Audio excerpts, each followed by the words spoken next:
just want to have a shout out for that amazing dinner. That was great. Thank you.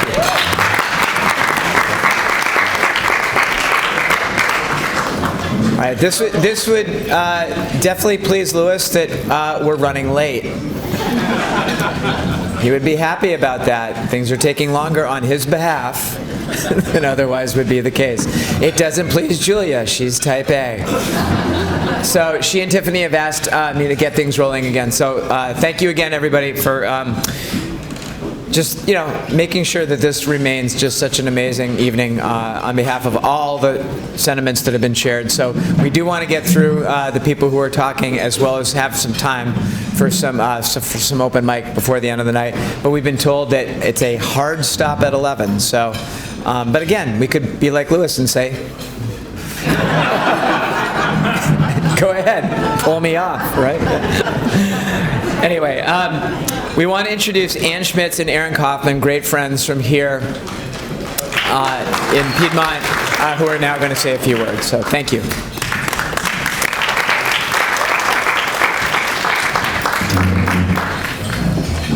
So I think I'm up here. I have a lot of bonds with Louis, but one thing I can guarantee you, I am a man who cries. So that's one thing of many others. In fact, I bawl. I tend to bawl. So I'm going to try to get through this without bawling. As we all know, Louis, see, I'm already starting. Louis had many remarkable qualities that guided him through, thank you, that guided him through a life rich with varying experiences.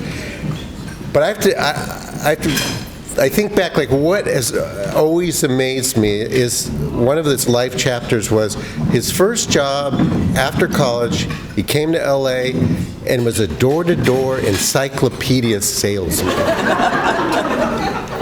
That takes cojones. I mean, you're knocking on a door of a stranger. You have no idea what's on the other side, but you can be damn sure it's not someone saying, I think I'd like to talk to an encyclopedia salesman. But there Louis was, and he succeeded, and as he told it, I think he relished that job. He enjoyed doing that job that just sounds intimidating as hell to me.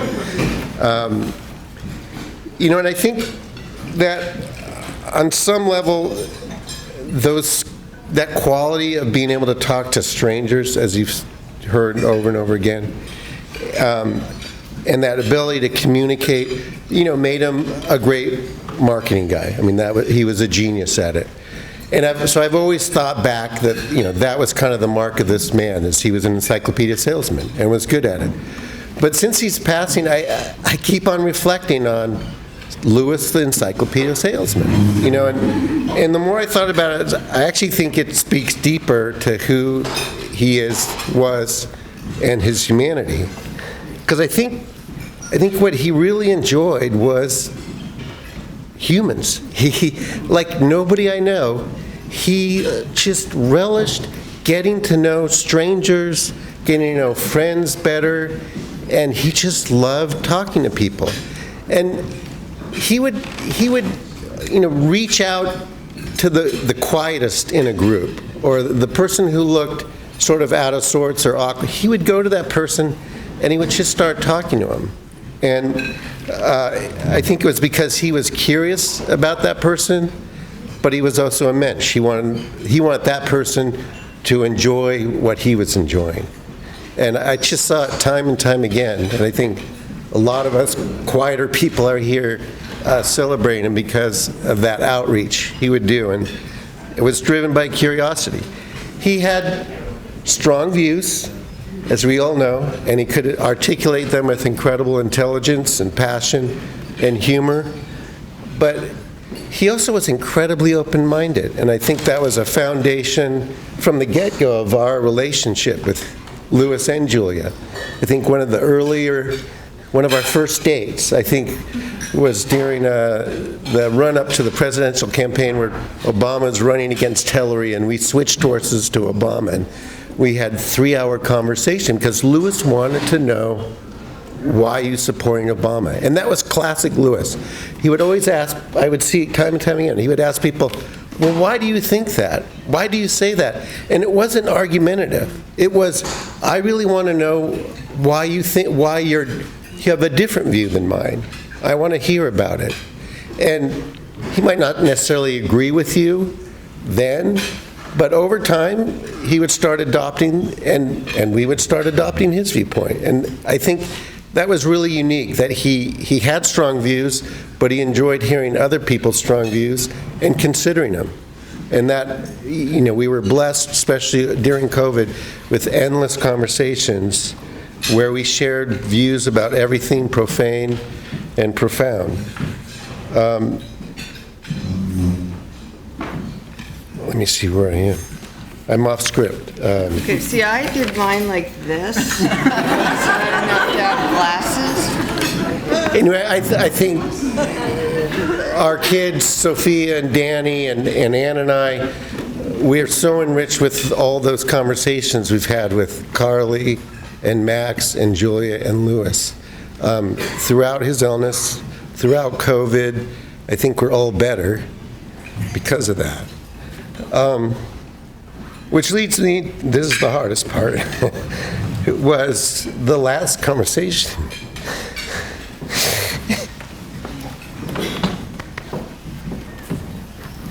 I'll manage. With Lou. After weeks of debilitating headaches and nausea, Julia asked Ann and I to come over and try to get him out of bed, to try to get him to UCSF for some testing. And so I went up to the bedroom and sat bedside with him for, 2 hours, I think. But it was probably one of the best 2 hours of my life.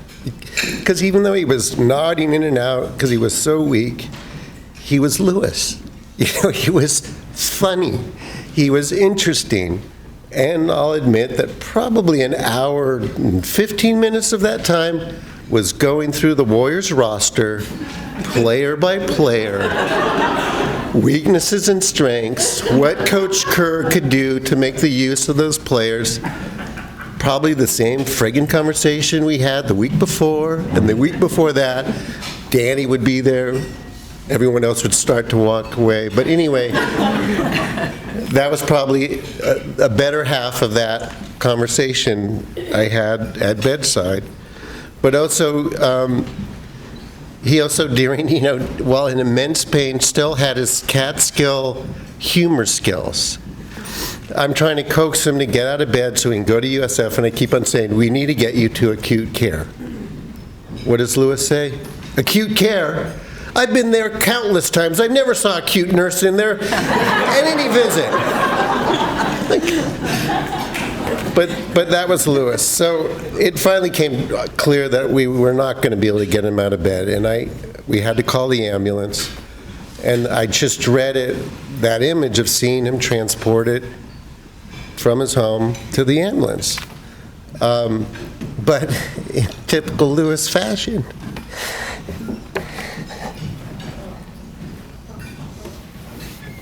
he made that image one of the images I'll carry with me my whole life. Because I started lifting him in a gurney off his porch to the ambulance. Somehow he sits up and he gives Julia the most tender, loving kiss I've ever seen. And that's the image I'll have for the rest of my life. It was so much love. So anyway, to Louis, I love you, and your memory will be a blessing.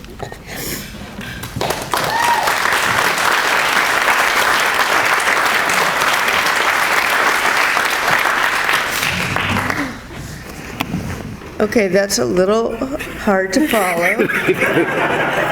But you always upstage me, so go ahead. And I will say that we're having the after party, because you really are, it is a hard stop here. So if anyone needs to keep going, in Louis's memory, see us. And this is not a joke, it's serious, and it's been approved by Julia.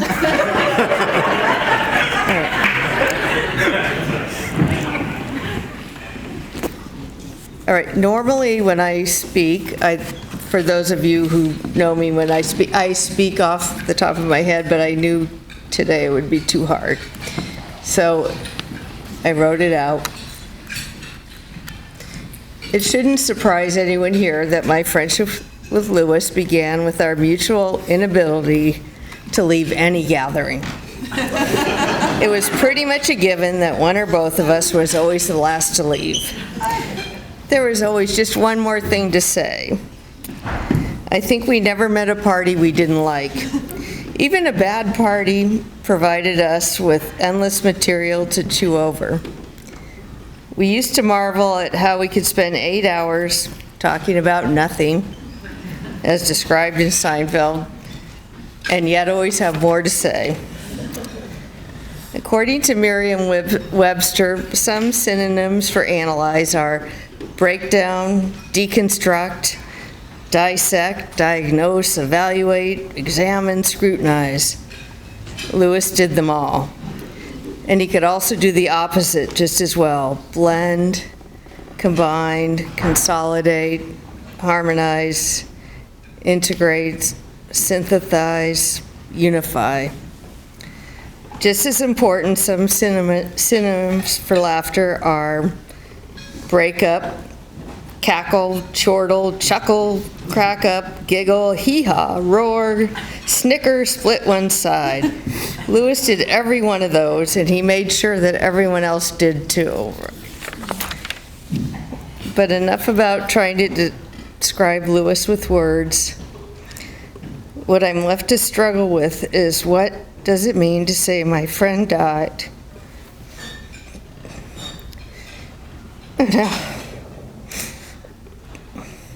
And how do I capture what Louis meant to me? Everyone else comes with a label. My mother, my teacher, my dog, my spouse. And people relate because the meaning attached to the label. Over these last few months, I have gained a new appreciation of the meaning of the word loss. He's not here.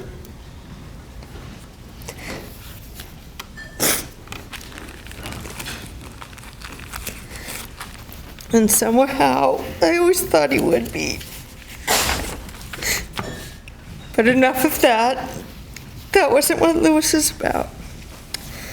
I'm going to leave you with this memory of Louis that I hope illustrates what I mean. 8 years ago, on the day of my daughter's bat mitzvah, about 10 minutes before services started, as the crowd streamed in, he said to me, "Come with me now. I need to talk to you right now." As you might expect, I protested but he would not take no for an answer, and I finally let him pull me aside. He faced me, looked me straight in the eyes, and said, "This is it. This is the moment, and all you have to do is be in the moment, nothing else.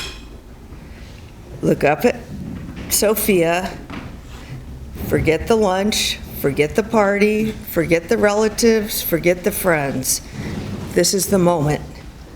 This is one of the most profound experiences you will ever have." And he was right. That's Louis. He showed me how to take advantage of every moment, the dull, the dumb, the mundane, as someone already said, and the visionary, the exalted, the sublime. Louis, he kept us all on our toes. I mean, we were thinking and laughing to the end. He was still saying, "Well, why do you think that?" "I don't know." "Well, that's dumb. Shut the fuck up." And I just can't, the hard part is I just can't believe he left this party early. He wasn't supposed to do that. So, I don't know. I think we're...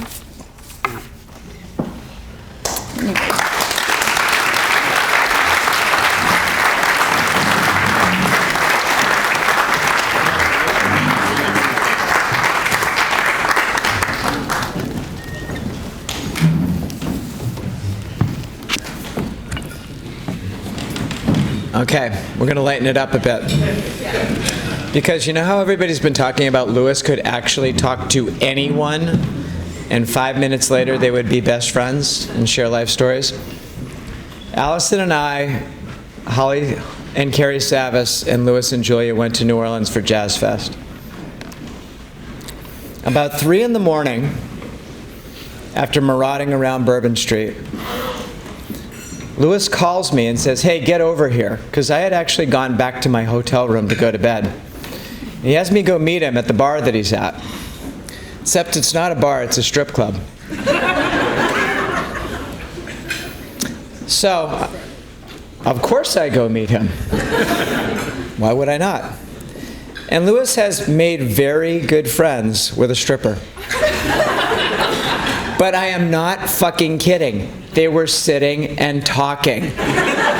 Really. Like, so if you've seen Lewis, like, talking to a stranger, talking to a bartender, whatever, this one just happened to be the stripper. Okay? And he had just, like, he'd found out her life story, you know this. "Scott, I want you to meet," I don't know, Crystal, Diamond, whatever her name happened to be. And they were talking like they were best buddies. There was nothing stripper about it at that point. He had just converted the whole thing into a very unique Lewis experience. And yes, he can make friends and make everybody in life feel comfortable.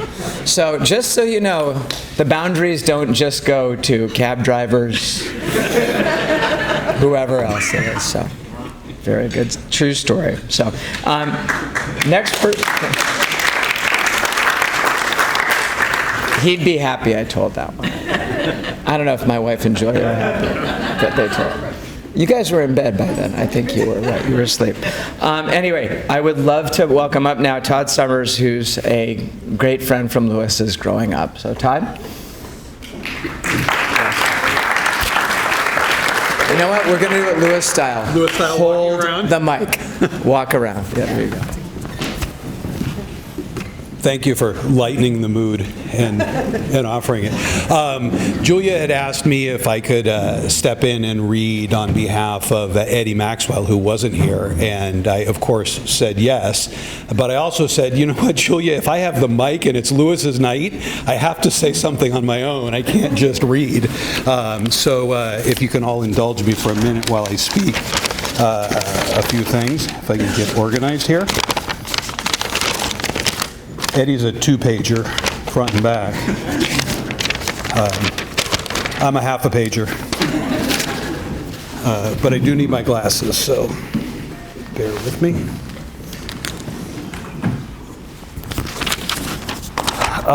For those of you that don't know me, I'm a friend of the families. Our kids go back to the days of Temple Sinai Preschool and Beach Elementary School and middle school and high school and every other important event that took place between children being 4 and 21.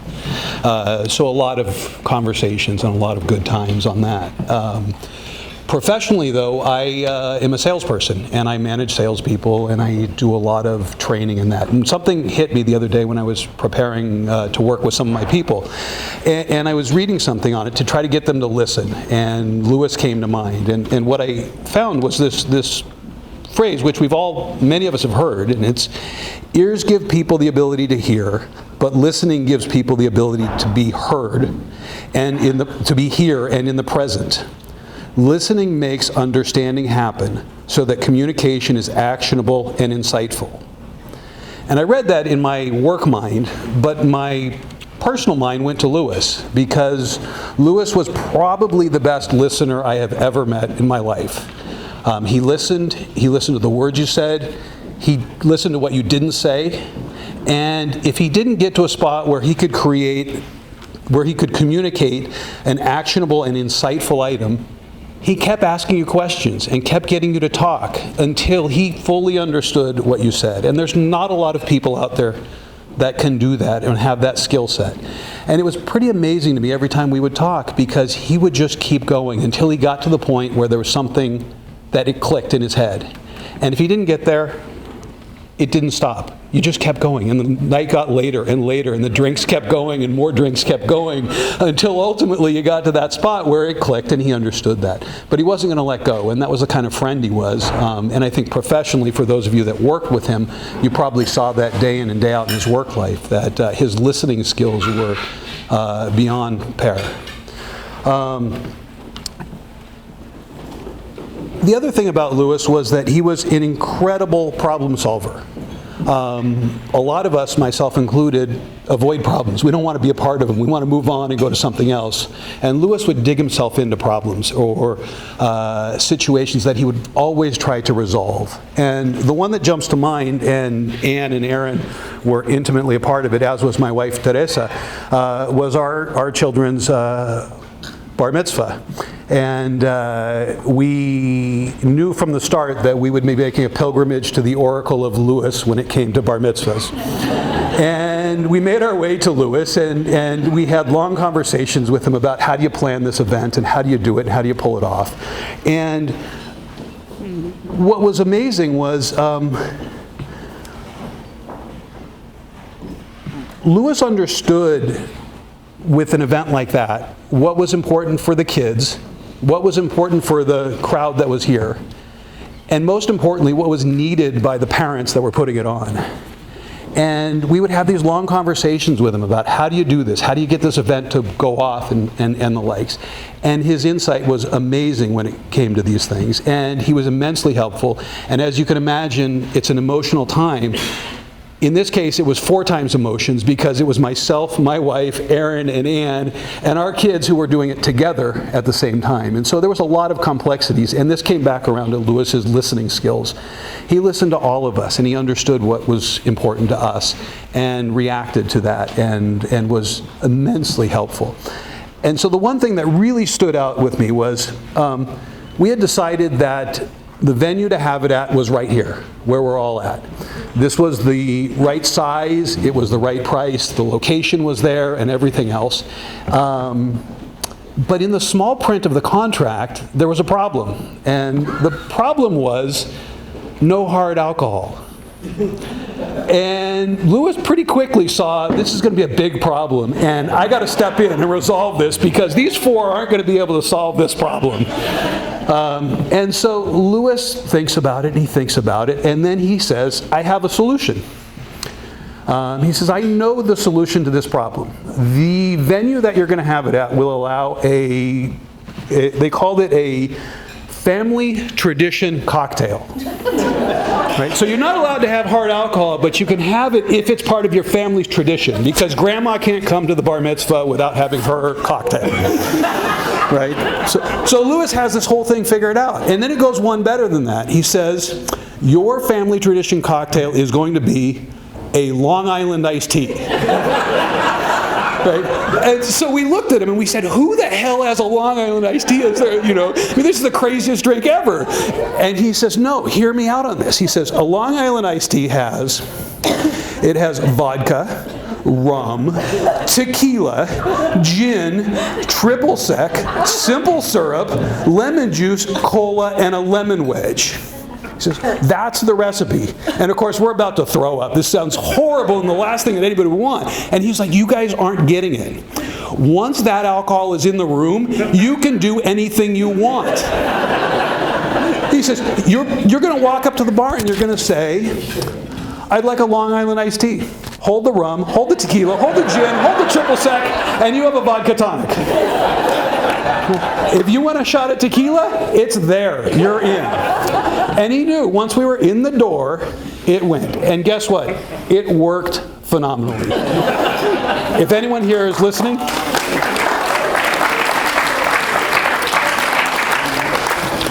so with that, I'm going to switch over and read what Eddie Maxwell, one of Luis's long time good friends, had written, and Juliet asked me to read. And so I will read it verbatim. Okay. I want to write to you my fond memories of sweet baby Lou. None of this is easy. It all seems too close to home. My son Oliver is going to college in Ohio next month. He is just a month or two younger than Lewis and I were when we started at Northwestern, and we were paired as freshman roommates. We were both 17. I can remember the night Lewis called a week or two before school started. Knowing Lewis as I do now, I understand that he was filled with questions, anxiety, and doing the best he could to will the world of college to his way, researching and doing due diligence to figure it all out. The only thing was, school was still 2 weeks away. Lewis had already contacted both of our other two suite mates, Richard, a nerdy dweeb from Tulsa, Oklahoma, and Robert Hunter, a snide, snobby upstate New Yorker.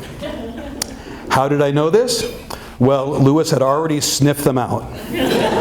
So when he called me, and we instantly connected as partying, academically minded, wise asses, always wanting to have fun and make others laugh, it was on. Lewis and I were as close as roommates could be. He and I both started college with high school girlfriends. We were always up to shenanigans. We had lines in and out of our dorm room.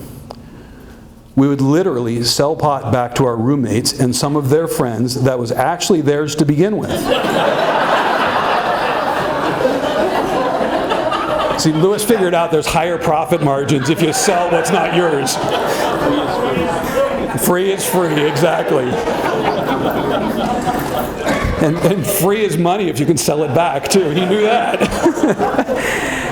And then we'd party with them. We drank beer at the frats, though secretly and not so secretly we disdained those institutions.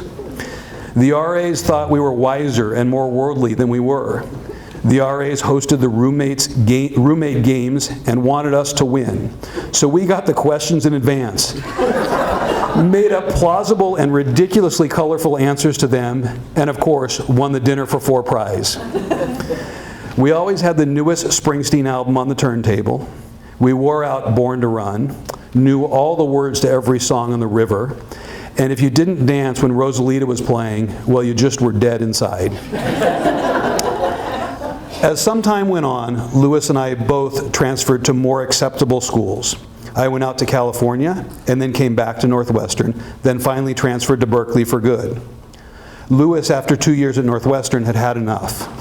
Not sure enough of what, but he certainly had such great positive regard for Michigan that it only highlighted his criticism of Northwestern. No matter, because those memories of the good times were lived on enough for a lifetime. Lewis and I shared many life events. I quit my job in Yosemite and got a drive away to Ann Arbor to be there for his 21st birthday. I was taking a sabbatical, quote, in quotes, before my junior year of college. Now, come on, Eddie, who takes a sabbatical between their junior and senior year of college? But since you're not here, Eddie, you don't have to answer that. Whenever a big problem needed solving, we went to the pro and con board list. And we've all been there with Lewis, listing both sides as exhaustively as only Lewis could. I'm pretty sure that is how I chose Berkeley. He, of course, only had Michigan on his list, but I had 3 choices, with Berkeley having the highest ceiling. Sorry, Michigan. And later it was graduate school decisions, where to live, and occasionally who to date. I was able to come down and visit Lewis at Wharton, both at the beginning and at his graduation. He did an amazing video film soundtrack to Aretha Franklin's R.E.S.P.E.C.T., complete with a choreographed sequence of the food and hospitality workers. Yes, communications and marketing were in Lewis's wheelhouse. We were at each other's weddings. I got to hold Lewis's son during his bris. Apologies, Max. And I slept at Julia's and Lewis's house the night before I found my family's house on Linda Street in Piedmont. And coincidentally, Carly and Oliver were almost born on the same day, albeit a year apart in age, and were in the same grade together. Crazy. So what do you say to celebrate the life of a driven, neurotic, talented, funny, and sensitive, overanalyzing brother who shared sentinel events and periods of adolescent and young adult life? I don't know either. Lewis and I would put up sarcastic sayings on our dorm room, like DIY, or the ever-jaded FUK&A, we like it here. Not a year went by where we didn't call and later text. on each other's birthdays, talk when a health issue or family matter unfolded, or every Passover and high holiday ended with a next year in. Sad to lose him and not to have next year, but so thankful to have known and shared part of our lives together. And again, the words of Eddie Maxwell, one of Lewis's really good friends. Thank you all.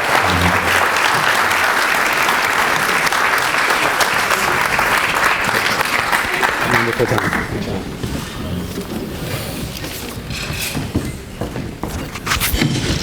Tears and laughter. We like. Next up was Julie Barton, who's a friend. Lewis is here locally, and their daughters have gone through schools together, Piedmont neighbors, so lots of local fun in this one.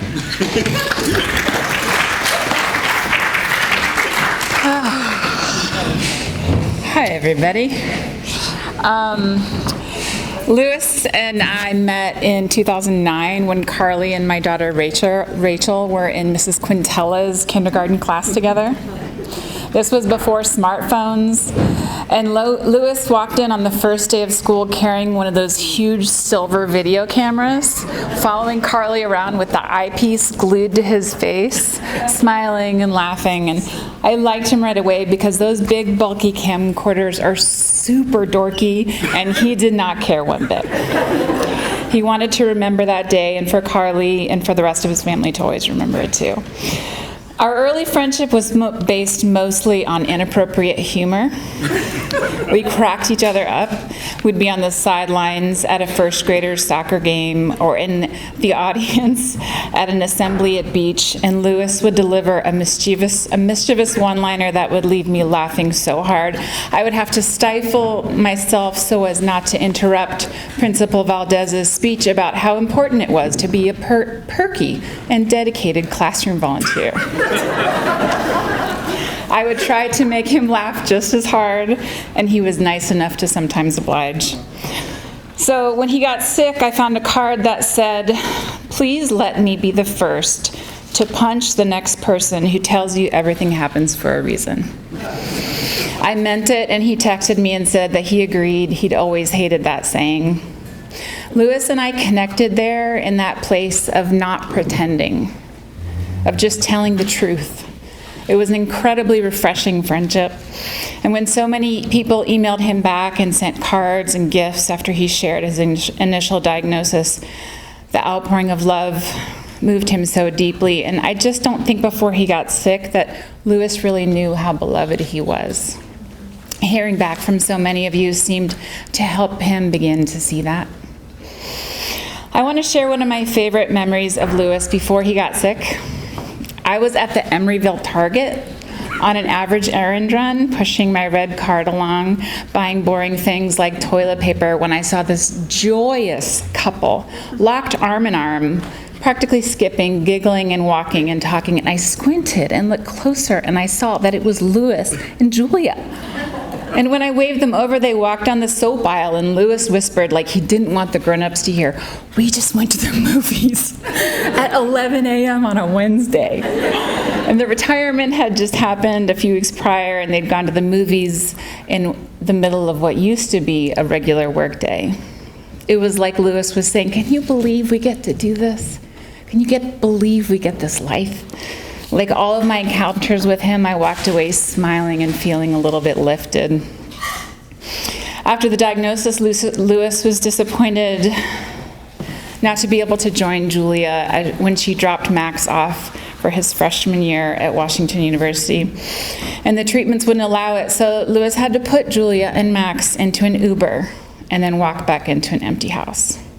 It was August 15th, 2019, and Julia texted me on the way to the airport saying, "We are all puddles. Would you have any time to check in on him and maybe see if he will entertain a visit or a walk?" She wrote that Lewis was alone until Carly got back from school, and then his sister Susan would arrive later in the evening. So I texted Lewis, and he replied, "I don't know if I'm suitable for company. I am a total mess." And I texted back that I wasn't company. I'd be there at 10 a.m. and he could just cry, cry, cry. I knocked on the door, and as soon as he pulled it open, I held up a box of tissues, and he laughed and accepted them, wiping his teary eyes. And we sat on the couch and talked truth for about 4 hours that day. We talked about how this day was hitting him like a ton of bricks, and what was hitting him wasn't necessarily that Max would now be gone for longer periods of time, but just how very much and very deeply and truly he loved his son and daughter and wife. Sometimes, he said, the love you feel for your family is so enormous, it just makes you want to cry. Louis didn't talk to me at all about how he excelled in his career and retired early. I actually really don't know what Louis did for a living. I really don't. He didn't boast that he had a beautiful house in a wonderful neighborhood. He was just most proud of his people. His love for Julia was so incredibly solid. As we all know, Julia is amazing. And no one seemed to know that more clearly than Louis. He talked about searching endlessly for gifts for her, like spending a year planning a gift, because it was so incredibly clear that she was the love of his life. We went on a lot of walks while he was enduring his early treatment before COVID hit and scattered us all into our own homes. And on those walks, he talked about the meditation he was doing, the spiritual journey he was on. He only hinted at it, but I could tell that he was working very earnestly to search for meaning and joy. I do think that in the face of illness, Louis was finding an effervescent grace, a kind of permanent gratitude at the life that he had been able to live.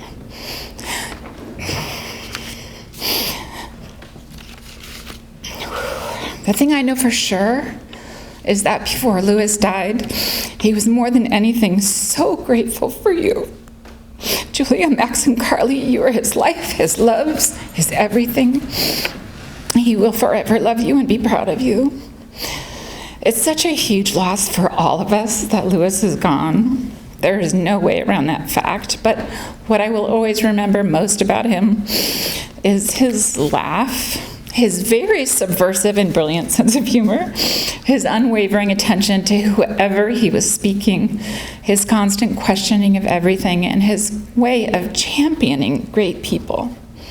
From his nurses to his sister to his friends, and most especially his family, he wanted all of them to know how very special they were to him. He made me feel the same way when every time I saw him after August 15th, 2019, he thanked me for that day. A lot of dads really love their spouses and are super proud of their kids, but they're not about to lug an enormous camcorder into the first day of kindergarten. Louis embodied that kind of love. Thank you, Louis, for making us laugh, for your unwavering loyalty and friendship, and your truth-telling. We miss you.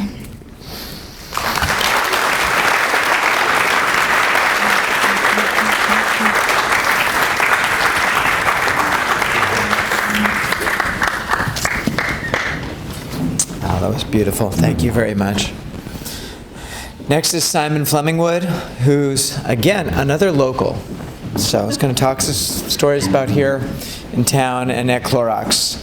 And they worked together during Louis's many startup stages.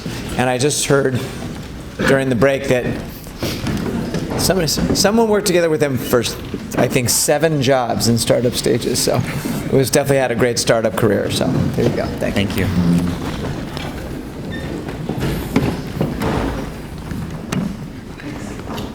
I don't want to hold this, because then you'll see when I'm shaking, which I will be. But please give me the arms up if I'm not loud enough, please. You okay? Okay. So I have known Louis. I knew Louis for almost 30 years, or about 2 cars in Louis time.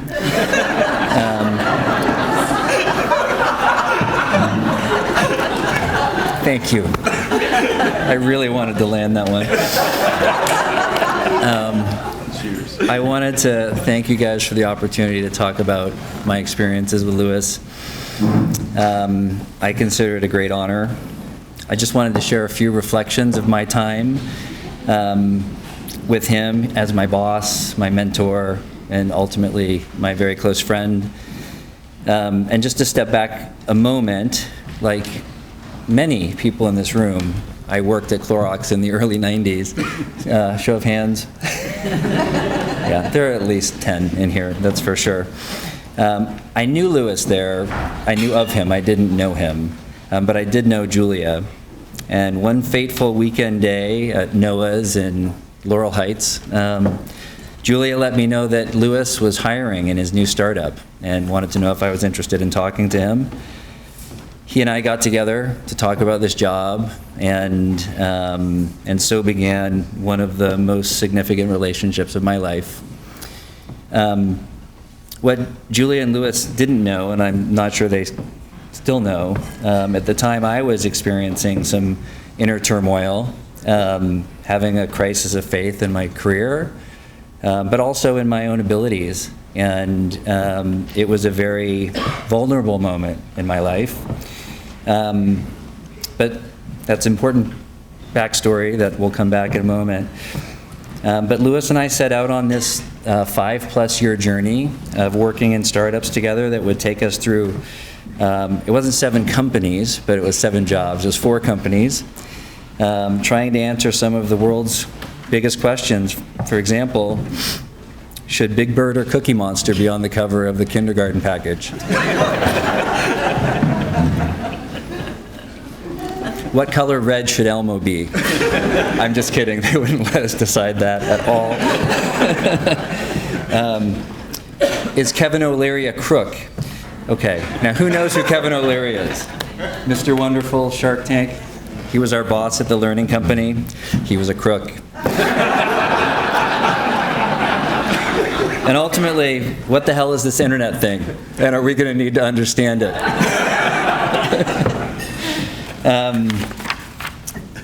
I remember one story from our time at Creative Wonders, and by the way, I did work at Family Wonder, Cindy, with Louis.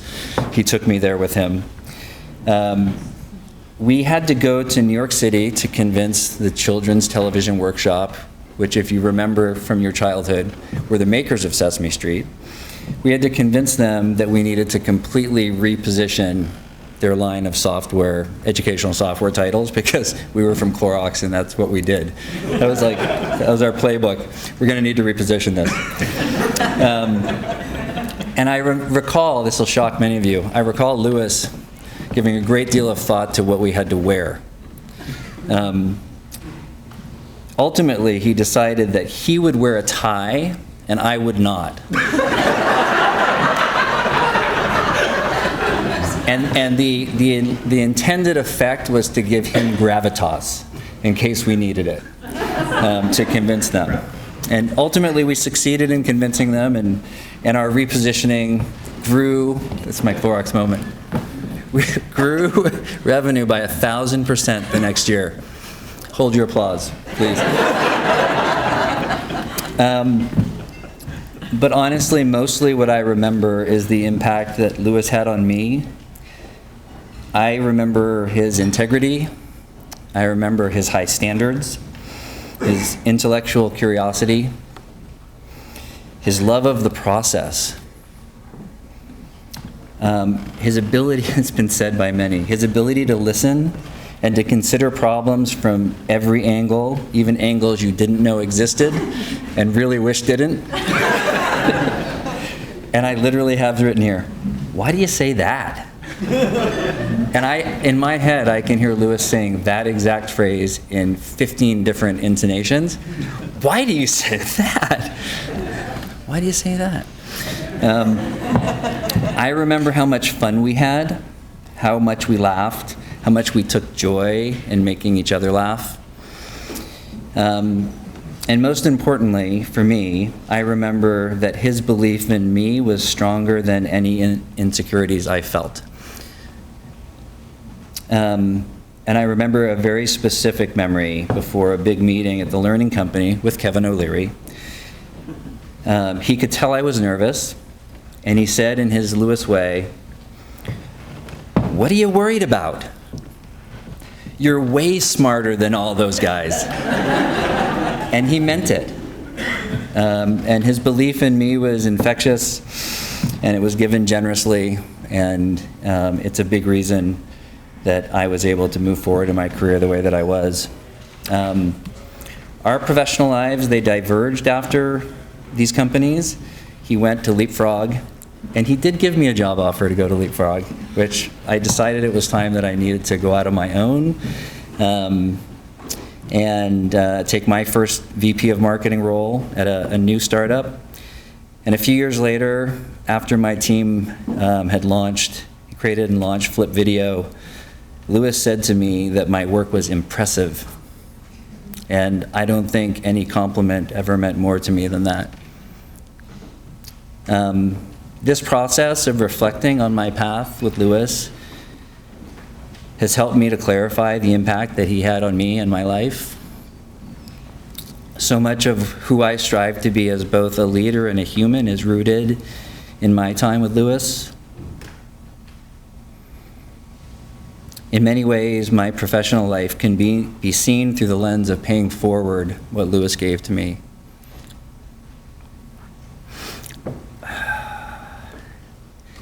This is the line that I cried every time I tried to do it when I practiced it, so. I don't feel like I ever adequately expressed to Louis the magnitude of and my gratitude for the impact he had on me. I wish I had, and it's important to me that the three of you know that.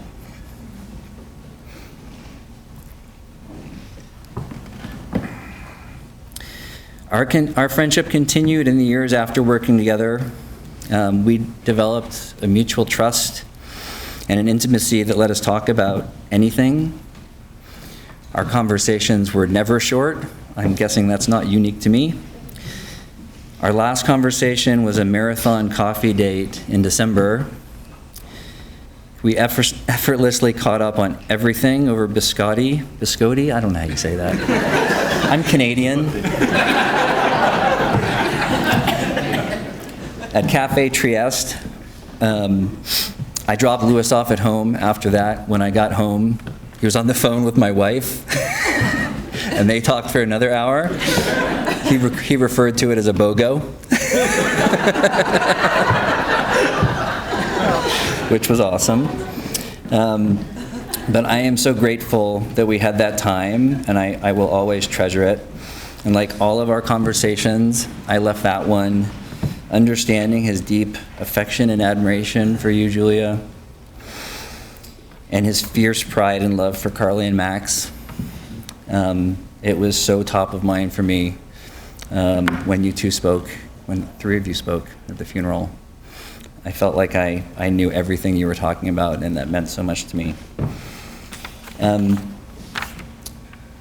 be honest, my relationship with Louis isn't over. I still hear his voice in my head all the time. I think of his example when I'm trying to be patient or listen to somebody who I do not share their opinion. And when I need to find joy in a process that feels really hard in the moment. The night in February when Julia shared the news of Louis's condition, I felt compelled to send him a message knowing that he wouldn't see it, but hoping that he might in some small way feel it. Looking back at it now, it attempted to capture what I've shared with you guys here tonight. My text said, "Louis, I love you. I admire you. I want you to know what an indelible and positive mark you've left on me and so many. I never laughed with anyone the way I laughed with you. I carry you in my heart, and I always will." Somehow, I feel certain that he will hear that tonight. Thank you all for listening.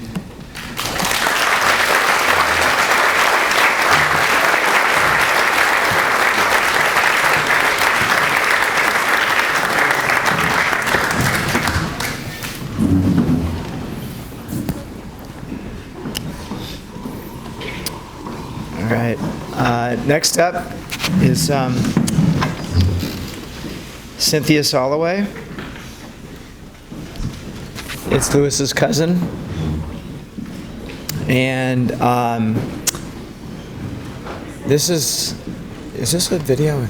Video, okay, so this is a video. So, but I think what's really poignant about Cynthia's presentation is her husband is, as things will converge, a world-class oncologic bladder surgeon, was instrumental in Lewis assessing his condition in medical care. So this was really one of those cases where, everybody in Lewis's life is here for a reason. Was able to make an impact, even up until the most difficult parts at the end. So we'll roll the video, please. Thank you. Mark and I are so sorry that we're not with you tonight. But as usual, I always have something to say, and this is what it is. It feels so strange for me as the youngest of the Tepper girls to be the family historian.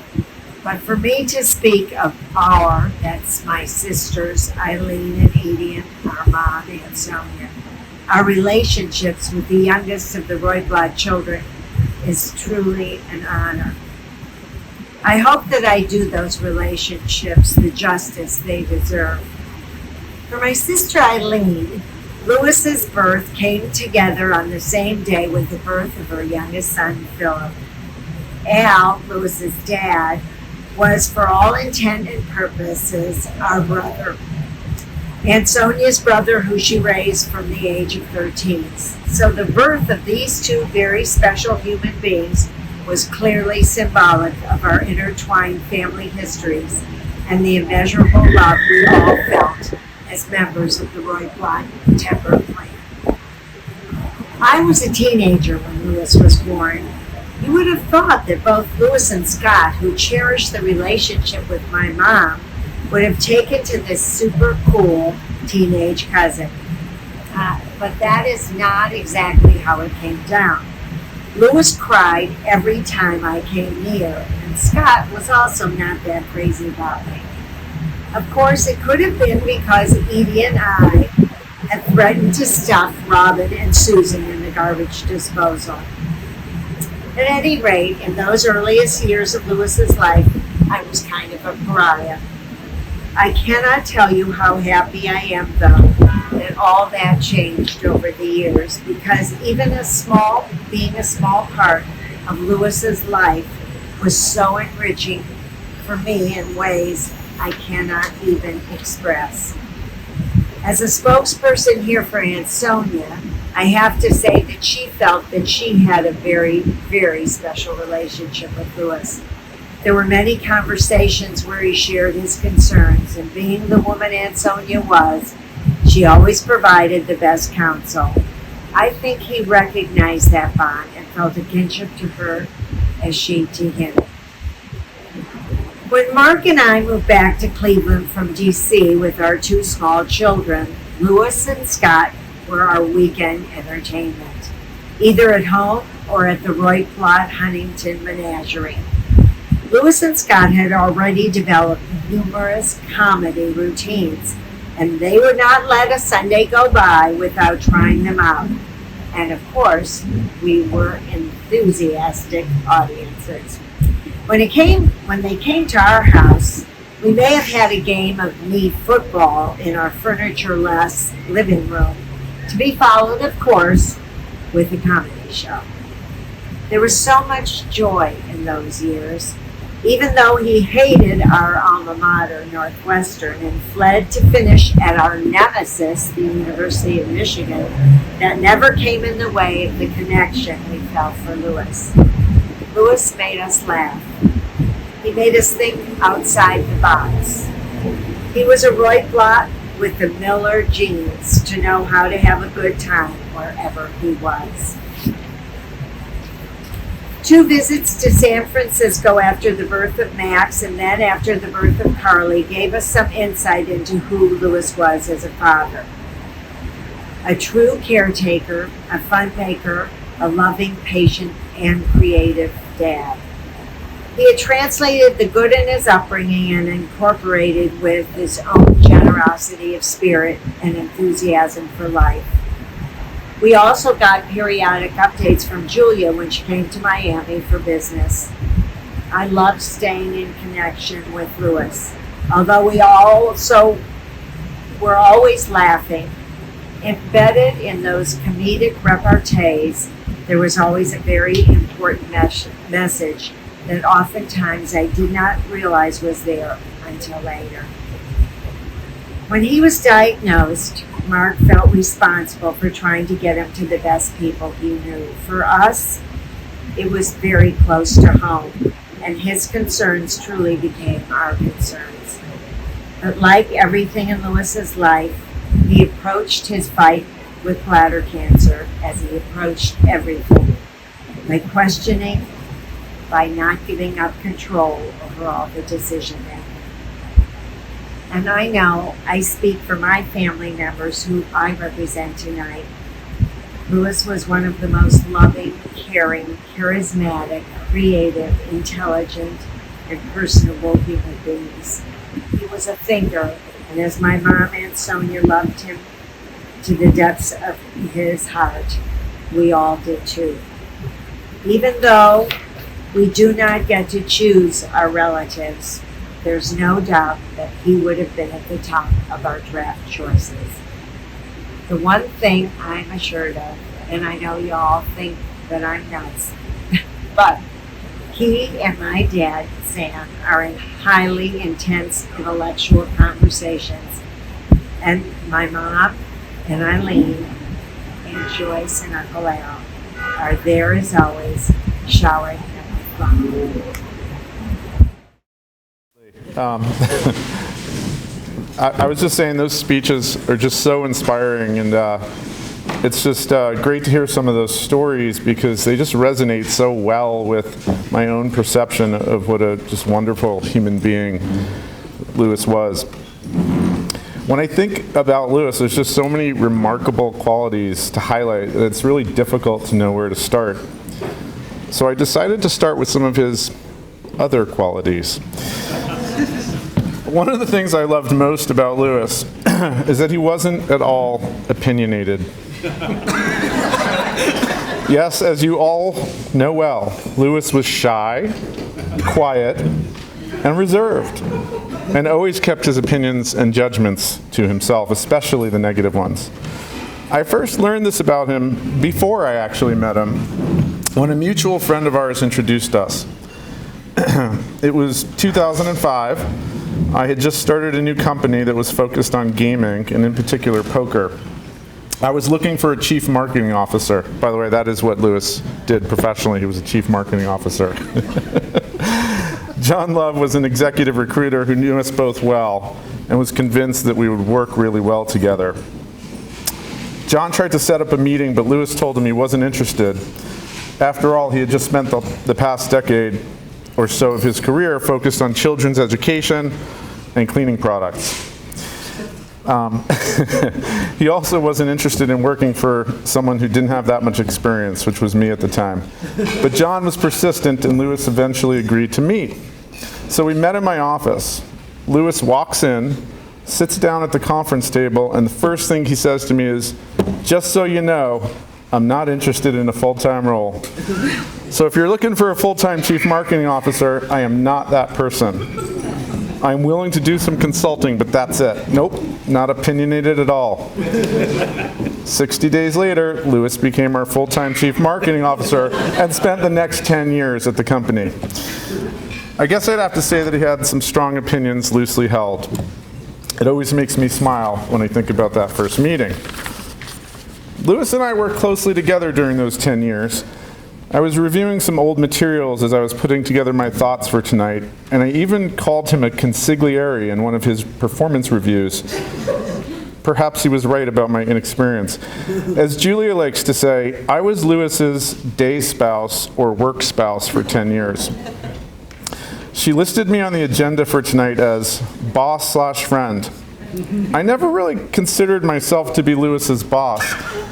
We were always close colleagues who had a deep respect for each other's capabilities, and we became close and fast friends. And besides, as any close friend of Louis well knows, There's only one boss in Lewis's life, and that gentleman hails from Freehold, New Jersey. Lewis had a deep passion for Bruce's music. It was one of the things we shared. We would discuss the songs we loved and attempt to interpret their meaning. We would frequently put lyrics under the microscope.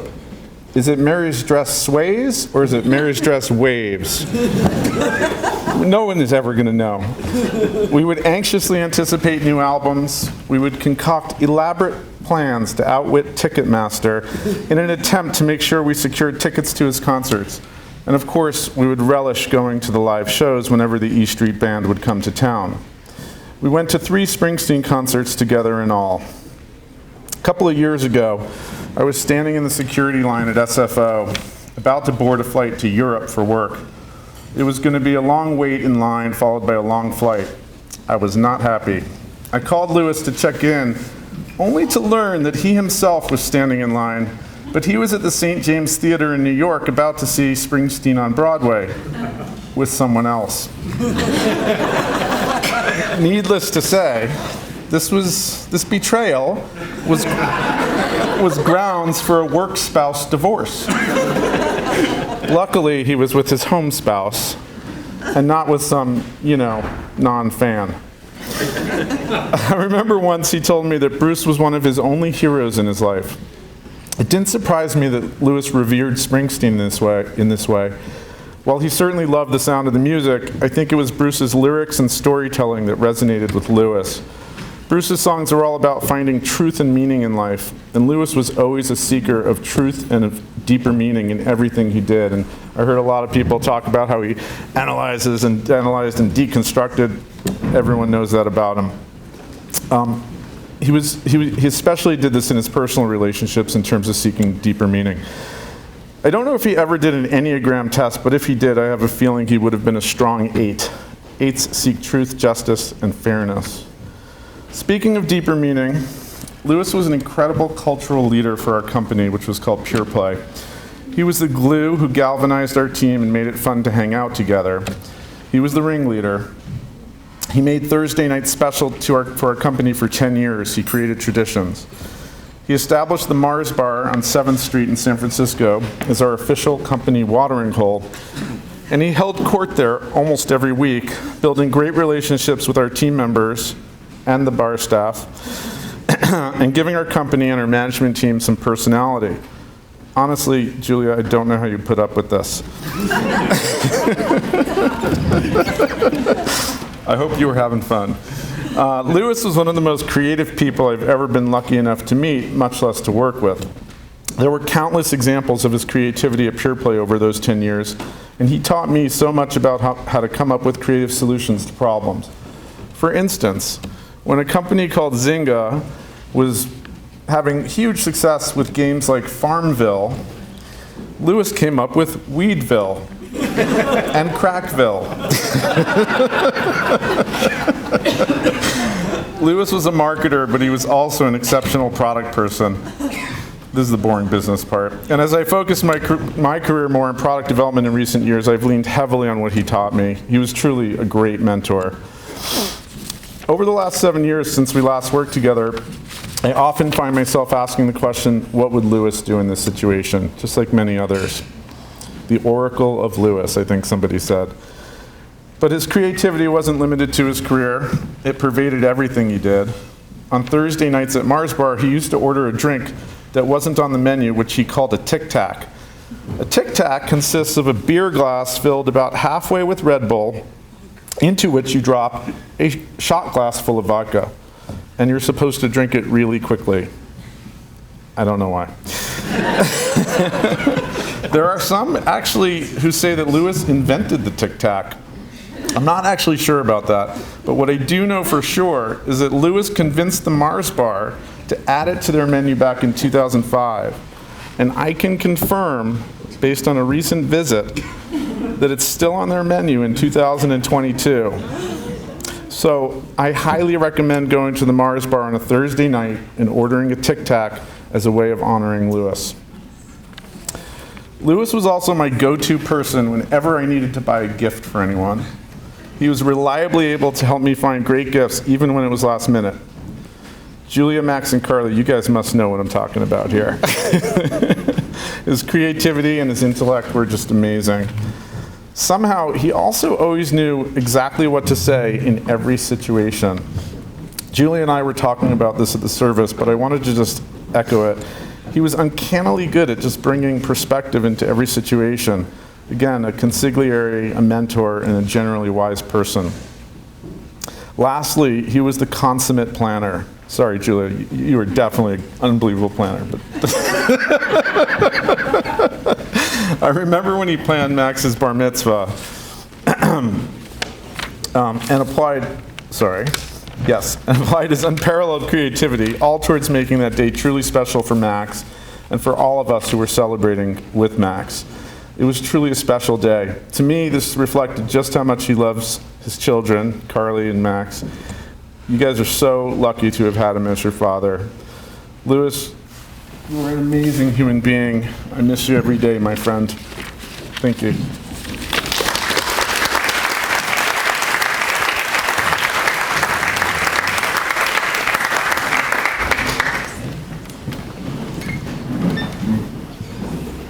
Thanks very much, Jason. Okay. So, I'm sorry, this is impromptu. One of the things that has been talked a lot about is Louis's marketing prowess, and it's absolutely the case. So I just want to consider myself a protege. So when I was telling you earlier about when I came out and visited Louis after his first surgery and they needed some time alone. So what did I do with that time alone? I visited my first recreational cannabis shop. What I'm saying is, recreational cannabis, that's marketing genius. It used to be called a head shop. It used to be called my dealer in the alley. So I just think that Louis would be very proud of the fact that recreational cannabis became, that's acceptable now. Isn't that beautiful? Marketing genius. I love it. So next up, I would love to welcome Jim Stump, who's Louis's brother-in-law, Susan's husband, and obviously just a wonderful close friend and one of the great people I've had a chance to meet as being an extended part of Louis's family. So Jim, thank you.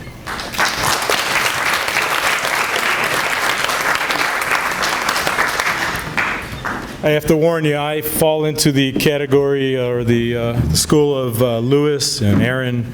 I'm a crier, so you in the first front rows, you might be in the splash zone, I'm just warning you. So be careful. Be like at one of those Gallagher concerts. You might want to get a raincoat. Could be rough. Could be rough. Go. Hello and good evening, fellow members of Team Louis.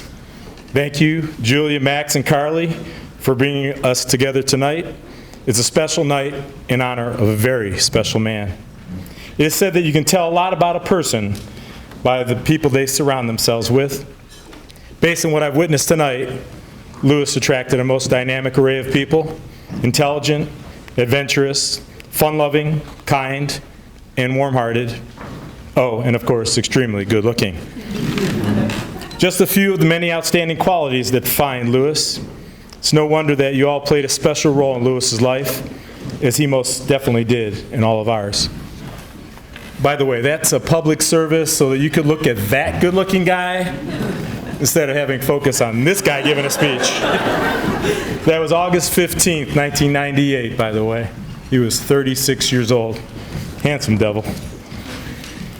Let me take a moment to introduce myself. I am Louis's brother-in-law, Jim, but that's only part of the story. Louis and I became brother-in-laws 24 years ago when I married the love of my life.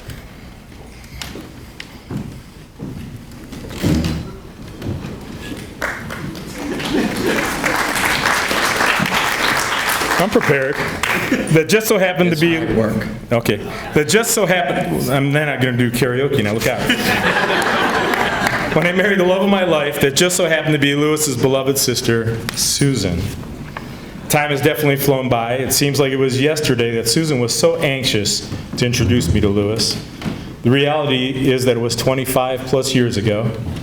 Susan was convinced that Louis and I would hit it off. After all, just like the Springsteen song goes, we like the same music, We liked the same bands. We liked the same clothes. Well, it turned out we had much more in common than that. We liked the same foods, the same drinks, the same sports, the same movies, the same jokes. We shared the same values, enjoyed the same pastimes, and both loved Susan. So we started off with a great foundation for a friendship. And once again, Susan was right. Louis and I hit it off immediately, and we quickly became dear friends. Martini bartenders, karaoke partners, amusement park buds, water park pals, airport limo drivers, pontoon captains, pop culture critics, event planners, food and restaurant reviewers, fellow cruise passengers, sports spectators, wine snobs, IPA experts, grill masters, political pundits, amateur psychologists, classic rock historians, comedy sidekicks, graphic t-shirt designers, proud uncles to each other's kids, and somewhere along the way, we transitioned into brothers from another mother.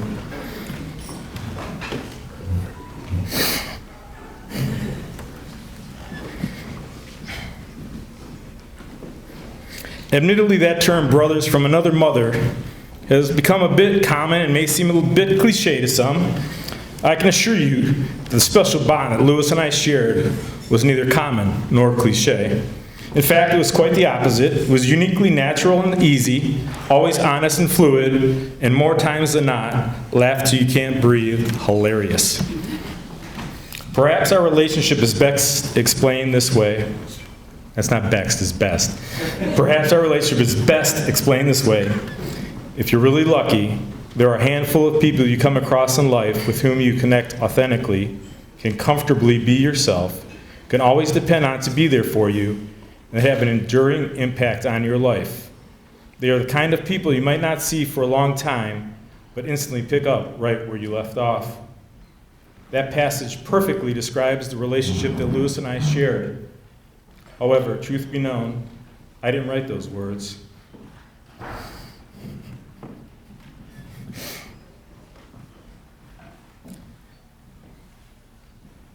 Those beautifully transcribed sentiments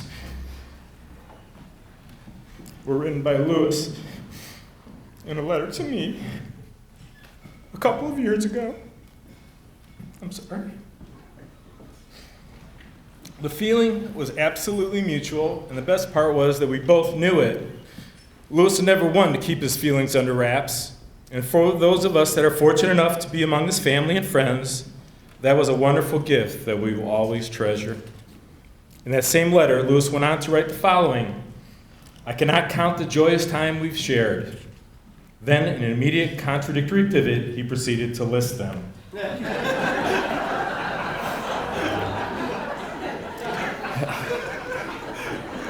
I'm just saying, right?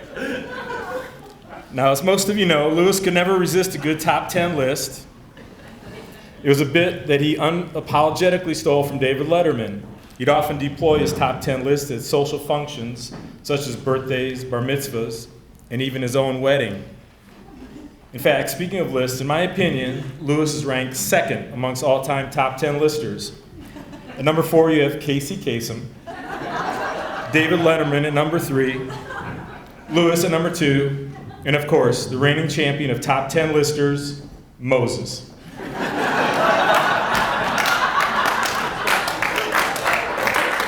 But I digress. Nevertheless, Louis went on to not only list 10 memorable moments, but instead he listed 60 in honor of my 60th birthday. And I can assure you that by his own admission, he didn't even scratch the surface. Now I'll spare you. I'm not going to share those memories with you.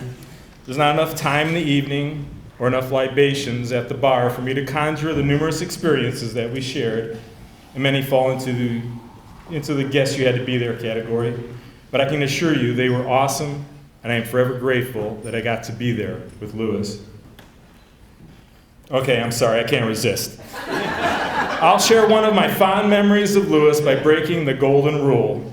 What happens in Vegas stays in Vegas. Now, don't let your imaginations get away from you. It's nothing X-rated or even R-rated. It was simply a moment in time that is forever etched in my mind. It is Louis, entertainer extraordinaire, at his finest. Several years ago, Susan and I went to Las Vegas on business. We attended a trade show and extended our stay in the desert to party Vegas style with Julia and Louis. The four of us had an absolute blast together, as we always did, but there was one particular shared experience that stood out. There was a dueling piano bar at our hotel on the Vegas Strip. It was hopping every night, and we had some time to kill before our late dinner reservations one evening. So the four of us decided to check it out and have a few pre-dinner cocktails. The place was packed, and the entertainers were two very talented piano crooners. The crowd was singing along and enjoying the show. The club had a fun and festive vibe. In fact, all of Vegas was bursting with energy. It was Cinco de Mayo, Derby weekend, and there was a title bout at the MGM that evening between Floyd Mayweather and Oscar de la Hoya. Vegas was rocking. We were halfway into our second martini when it happened. The singer leaned into his mic and started singing. Screen door slams, Mary's dress sways, like a vision she dances across the porch as the radio plays. That's right, they were playing Lewis's all-time favorite Springsteen song, Thunder Road. Lewis couldn't resist. He rose from his chair and grabbed the nearby long-necked beer bottle to utilize as a makeshift microphone. It was at that moment that Louis Roitblat was no longer a mild-mannered marketing maven from the city by the bay. He was instantly transformed into the boss. Louis not only knew every word to the song like the back of his hand, but he also knew every nuanced stage move of his favorite artist, and he imitated them to perfection that night. He worked the room like Bruce works a concert hall. He meandered through the room, singing into his beer bottle, table by table, standing on chairs with women swooning at his feet, and all in attendance joining the fun. It was pure performance magic. Am I wrong, Julia? Right on, right? Now, there has been numerous big-name acts that have performed in Vegas. Legendary acts such as Elvis Presley, Wayne Newton, and the Rat Pack have graced the stages of the Neon Capitol, but on that fateful evening, Louis was the brightest star. His tongue-in-cheek, energized performance was electric, and he lit up that room on the Vegas Strip with his unique charisma. He was a fearless, fun-loving, free-spirited entertainer. He brightened the night of everyone that's fortunate enough to see his performance. It's a night that I will never forget. I was in awe, and like many there that evening, I laughed so hard that my eyes watered, my belly hurt, and I could barely catch my breath. That kind of joyous and lighthearted spirit wasn't an unusual event for Louis. In fact, I've witnessed and participated in it numerous times. In fact, that's exactly the case. I suppose it's a genetic family trait. It's as if the entire family was born with this innate charismatic energy that enables them to enter a room full of strangers and leave it as everyone's friend. My mother-in-law Joyce had that gift, and Louis and his siblings Susan, Robin, and Scott were all blessed with that same appeal, and now the torch has been passed to the next generation. Speaking of the next generation, I can wholeheartedly state, without a doubt, there has never been a father that has been more devoted, more engaged, or loved his children more than Louis. How do I know this? It's quite simple. Because it's not possible to love your kids more than Louis did.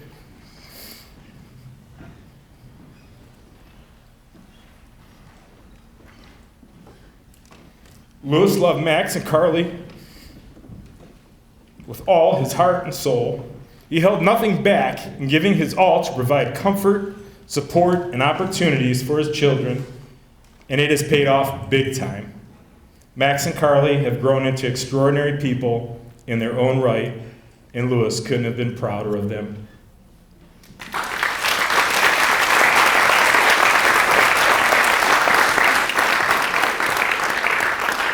And it all started when he married his perfect partner, Julia, the woman that he loved and respected more than anyone. The fact that he was able to find his soulmate at Clorox is quite remarkable. After all, Louis holds the world record for car shopping. I believe it was 15 years in running. It was a standing joke that the automobile that contained all the features that Louis was looking for hadn't been invented yet. Fortunately, he had a much better success when he saw his life's partner. He hit the jackpot when he found Julia. She had all the features and extras that Louis desired in a partner. Such an extraordinary couple, such a beautiful family. And speaking of beautiful families, notice the seamless segue, I'd be remiss if I didn't mention someone that desperately wanted to be here to celebrate her Uncle Louis. That is our daughter, Jamie. Jamie and Louis shared a special bond. They were kindred spirits that shared the same birthday. Louis always looked out for Jamie, and Jamie always looked up to Louis. She loved Louis immensely. She couldn't be here for a very good reason. She and her husband Holden welcomed their first child, a baby boy, into the world just 3 weeks ago. Yeah, that's my grandson. Jamie and Holden knew in advance that they were having a boy and searched and deliberated extensively before deciding on a name. They wanted a unique name for their newborn that had deep and personal meaning. They decided on the name Lucian, Lucian James, Lou for short, named in honor of their Uncle Louis. Lucian is our third grandchild, and I can honestly say that our grandchildren, Paisley and Ari, have been our sunshine through this most difficult time. And now, with the addition of Lucian, we are blessed with a beacon of joy and hope at a time when the world had gone dark. He's appropriately named because the name Lucian is derived from the Latin word for light. As we celebrate Louis this evening, I'm overwhelmed with boundless gratitude. I'm forever grateful for having had Louis in my life, and I can positively say I'm a better man for having known him, for I have known no better man. May we always honor his memory by aspiring to be more like Louis as we carry on, by living passionately, laughing frequently, and loving deeply. Now, if you would all raise your glasses at this time, I'd like to propose a toast. Gordon?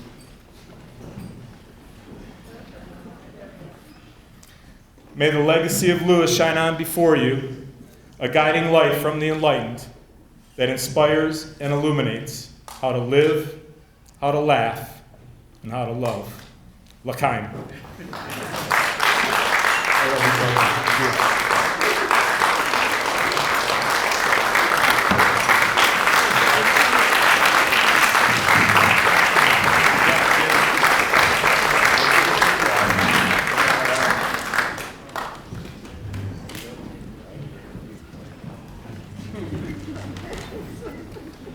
I am going to keep this speech.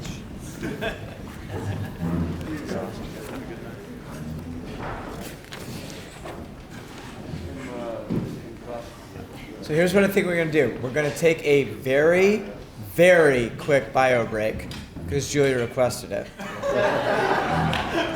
5 minutes because we have a big sing-along treat. I wonder who the artist is. Everybody scratch their head, wondering what musician might be coming up for a big sing-along. So 5 minutes, please. I don't know if anybody can crowd into the restroom in 5 minutes, but try it. Okay, 5 minutes, please, because it's a hard stop at 11. Trees outside.